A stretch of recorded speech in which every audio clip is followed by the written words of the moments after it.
শ্রীপুরে ৪ লক্ষ টাকা চাঁদা না পেয়ে যুবককে অপহরণ, নির্মম নির্যাতন, থানায় অভিযোগ, আতঙ্কে সাক্ষীরা।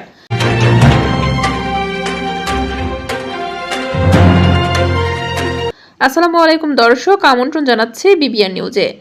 গাজীপুর শ্রীপুর থেকে ওসমান গনির পাঠানো তথ্যচিত্রে বিস্তারিত। গাজীপুরের শ্রীপুর উপজেলার সাতখামাইল এলাকায় চাঁদা না পেয়ে এক যুবককে অপহরণ করে বনের ভিতরে নিয়ে নির্মম নির্যাতনের অভিযোগ উঠেছে। ঘটনাটি ঘটেছে গত 18 নভেম্বর দুপুর 1টার দিকে। আহত মাহিন আহমেদ, বয়স 20 বছর, বর্তমান শ্রীপুর উপজেলা স্বাস্থ্য কমপ্লেক্সে চিকিৎসাধীন। অভিযোগকারী মোহাম্মদ রিয়াজ উদ্দিন, সাবেক সভাপতি 7 নং ওয়ার্ড বিএনপি, জানান স্থানীয়ভাবে প্রভাবশালী হিসেবে পরিচিত শাহাদাত হোসেন, লিপু মিয়া, সাব্বির হোসেন সহ অজ্ঞাতনামা কয়েকজন তার ভাইরা কাজল মিয়ার নিকট দীর্ঘদিন ধরে 4 লক্ষ টাকা চাঁদা দাবি করে আসছিল। অভিযোগে বলা হয়েছে, ঘটনার দিন হকের মোড় এলাকা থেকে মাহিনকে মুখ চেপে ধরে প্রায় 300 গজ দূরের 81 বনের ভিতরে নিয়ে যায় বিবাদীরা। সেখানে চাঁদার টাকা চাইলে মাহিন অস্বীকৃতি জানালে লোহার রড ও হকি স্টিক দিয়ে তাকে বেধড়ক পিটিয়ে রক্তাক্ত জখম করে।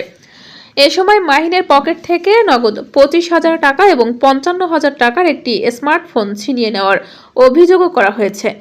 মাহিনের চিৎকার শুনে প্রতিবেশী সুমন ঘটনাস্থলে গেলে বিবাদীরা তাকে হত্যার হুমকি দেয় এবং সরে যেতে বাধ্য করে। অভিযোগকারী আরও জানান, ঘটনার পর থেকে বিবাদীরা সাক্ষী সুমনকে ফোনে ও বাজারে বিভিন্ন লোকের মাধ্যমে মেরে লাশ গুম করে ফেলার হুমকি দিচ্ছে, থানায় না যাওয়ার জন্য চাপ দিচ্ছে।